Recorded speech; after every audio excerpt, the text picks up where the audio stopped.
every time I get sick with some sort of virus or whatever the case might be, when I get back to training, like proper training, I always feel this urge to go back to high repetition squats in particular and just breathe. Breathe, heavy breathing, deep breathing. It's almost like my body's trying to tell me that there's gunk at the bottom of those lungs and we got to breathe that out and just clear all that crap out. And what ends up happening is for the following few weeks, I end up doing that and I feel really good. My hip feels good, my lung feels good, everything feels good. And then I end up feeling really strong. And then I move away from those high repetitions because I really, really, really want to test my strength. And then I get around 200, 210 kind of range with squats, and I get to 240, 260 deadlifts. And I start hitting my head against the wall, with the heavy weight. And I always forget what got me there. And it's always freaking high repetitions or something along those lines. But if I think about it, the only negative thing with high repetitions is that during winter, I feel like if I really hammer myself with the high repetitions, I don't know, I feel like I predispose myself to getting sick again because it's so demanding metabolically. And it's so easy to freaking overtrain with that stuff. Like I use overtraining as a loose term to describe working too hard. Like I don't think there is anyway. Overtraining is a overused thing where everyone's freaking overtraining. It's not like that. But when you're dealing with the high repetitions, it is very, very easy to overshoot your training because everyone's got one more rep in them. Everybody. It's just like, yeah, I've got one more rep and another set. Because when you're dealing with like 50 or 60% of your one rep max, man, it's just a matter of mental fortitude to fight through the damn lactic acid and the pain and the discomfort. And so depending on the day, like if you really feel up for it and you really want to hurt, you could totally overtrain. Like me today. I came in today and I was so happy that my head doesn't hurt anymore. Work out from night shift. I feel good. But deep inside my bones, man, I feel like I'm weak. I just feel it that I'm weak.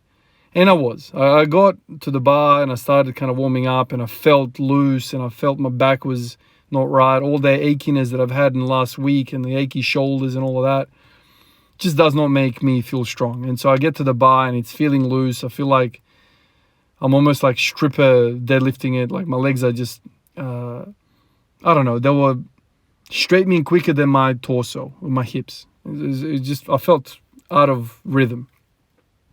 I got to 220. That felt like shit. And so then I thought, all right, let's do some reps. Let's breathe. I didn't really know what I was going to do. I thought about doing 60 kilos for like 10 sets of 10. What I ended up doing, man, is I ended up doing 100 kilos for 10 sets of 10. And I am freaking buggered right now, man. Like after the session now, I'm going to be in a world of hurt. And I've been down this road before and, I'm going to whinge about it, blah, blah, blah, blah. But a large part of me loves the agony, loves that sensation of, yeah, man, you really, really trained today. Because mentally speaking, just purely mentally speaking, I need this, man. I need the release. I need the sensation of working hard. I need to kick my freaking ass.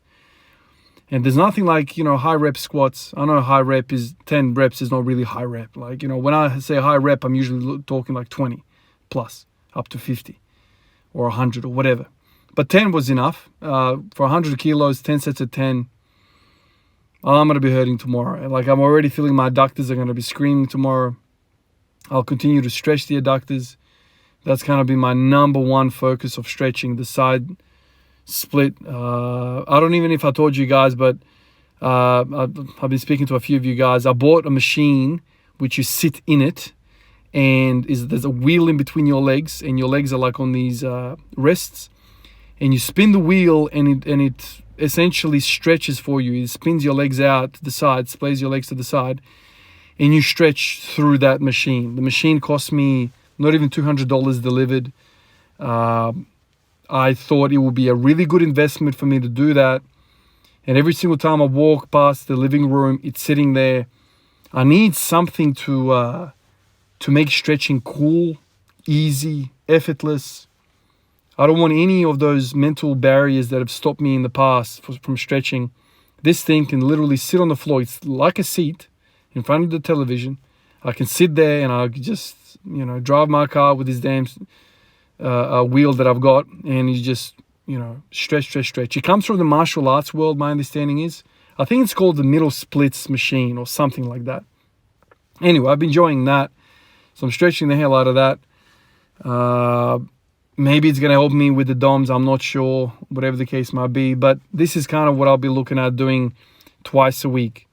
I still want to do my good mornings. I don't know how that's going to affect all of that. It's probably going to be too much, but let's see how it goes. Usually good mornings for me are, I don't know, man. I can take that stuff pretty well. So, do that twice a week. Do the squats, high rep squats twice a week. Try and get some box squats in there for singles in there somewhere. But I have this huge urge to breathe. I want to breathe. And I think high rep squats, they do good to me. For multiple reasons. They make my legs feel good. At the start of this year, you guys that have been watching, that I did like hundreds and hundreds and hundreds and hundreds of reps of bodyweight squats. That led to a nice period of 31 days of hitting 200 in a row. So there's always a background for me where if I do sets of 10, 20, 30 plus up to freaking 1,000 reps, I start to feel good. And if I spend too long with singles, I start to feel crap. My form breaks down, my mobility breaks down. But now I'm going to do the high reps again. I just feel I need to. I'm going to focus on the stretching and let's see how it goes. I don't know. This sickness was weird. It was all in my bones and in my head. Respiratory-wise, I was fine. It wasn't any chest infection or something like that. But I still felt the need to breathe today. So I'm gonna be sore as hell, man. I can tell you. And the other day, another thing that kind of inspired me to go down this line. My wife and I, we watched that 3-part documentary about Arnold Schwarzenegger on Netflix. The second and the third episode was whatever, about his movies and politics. But the first episode I found interesting. If you guys have seen it, there's a scene where he's talking about when he first started training when he was like 18, 19, 20, and he would usually go to this gym and use a chalk to write the sets on the wall.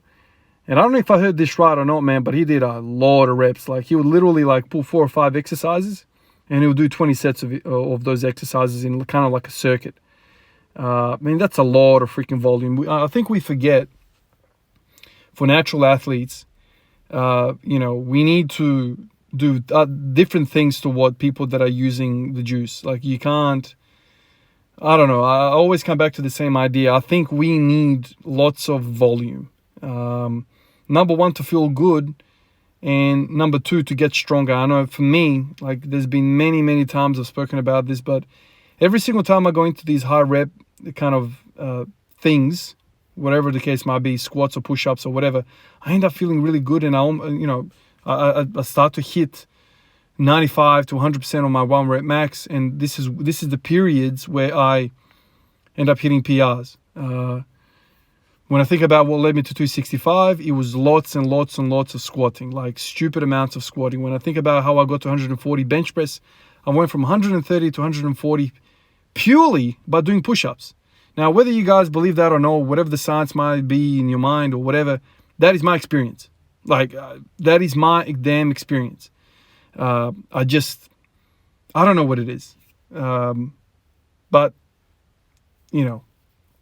it's hard. It's hard to do that a lot. So whether, if you can marry it up in such a way where you are doing, you work up to a comfortable single, and then you spend 80% of your time of that session doing volume, doing reps.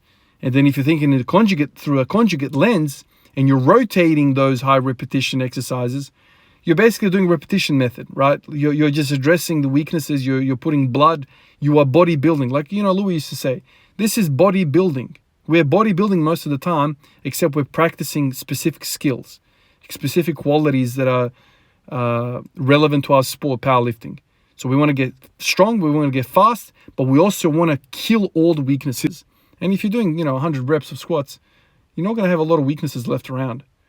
Anyway, appreciate you guys, and I'll catch you in the next one. Peace out.